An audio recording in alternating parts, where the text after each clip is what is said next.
মিশা ভাই একটা ছবি দেখাবো আপনাকে প্লিজ প্লিজ। জীবন একটা গাড়ির মতো মেইনটেইন করতে হয়। শুভ সন্ধ্যা। মানে আপনারা যারা শিল্পীরা আছেন কতখানি মেইনটেইন করতে পারেন, বা শিল্পীরা কি আসলে মেইনটেইন করতে পারে?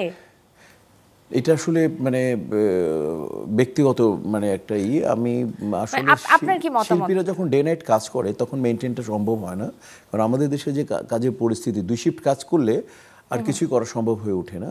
আর তুলনামূলকভাবে লাইক নায়ক নায়িকারা যে পেমেন্টটা পান সাধারণত, অন্যান্য শিল্পীরা সেই পেমেন্টটা খুবই মানে ওই মানে অপ্রতুল।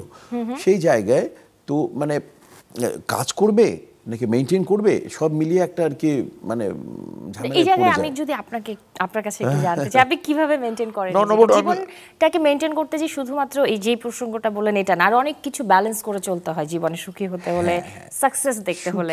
ছোট্ট করে একটু জানতে চাই মিশা সওদাগর কিভাবে নিজেকে মেইনটেইন করে আসছে। আসলে মেইনটেইনটা হচ্ছে যখন থেকে চিনলাম, মানে আমার ভিতরে যখন ঢুকলো মানুষ আমাকে চিনবে, অভিনয় করলে মানুষ আমাকে চিনবে, মানুষ যখন তারপর আমি চেষ্টা করলাম উপর আল্লাহ এবং প্রডিউসার ডিরেক্টর এবং যারা আমাকে ভালোবাসে তাদের দয়ায় আমি যখন মানুষ আমাকে চিনতে আরম্ভ করলো তখন আমার দায়বদ্ধতা বেড়ে গেল।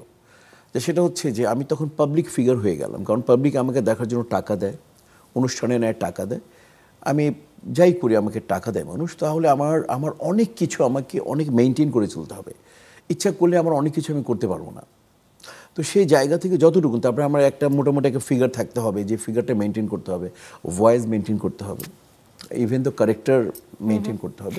এই যে ভাইয়া বলছেন যে পাবলিক ফিগার, এই জায়গায় জানতে চাই যে পাবলিক ফিগার হয়ে যাওয়ার পরে কি আমরা মেনটেন করতে পারছি নিজেকে?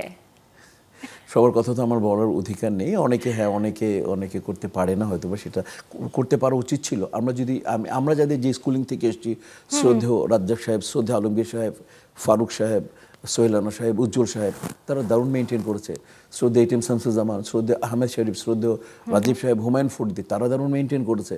তো আমরা তো ওই স্কুলিং থেকে এসেছি এবং আমাদের ইমিডিয়েট সিনিয়র প্রজন্ম, আমি যদি বলি যে আমাদের মহিলা প্রজন্ম বলি, শাবানাজি, ববিতা আপু, সুচরিতা আপা, এরপরের প্রজন্ম রোজিনা আপু, তারপরে এরপরের প্রজন্ম দিতি ম্যাম, তারপর হলো গিয়ে চম্পা আপু, এটা তো দারুণভাবে মেনটেন করেছে। তারপরে অলমোস্ট শবনূর, মৌসুমী, পপি পূর্ণিমা অনেক মেনটেন করেছে। এরপর কেমন জানি একটা মানে কি বলবো, এরপর মানে মেনটেনটা মনে ওইভাবে সে হয় না যেভাবে একটা করা উচিত ছিল। এই পর্যন্ত আমরা যেভাবে করে এসেছি, এরপরে মনে একটু মেনটেনটা তখন, এবং এটার রেজাল্টও কিন্তু আমরা পাচ্ছি।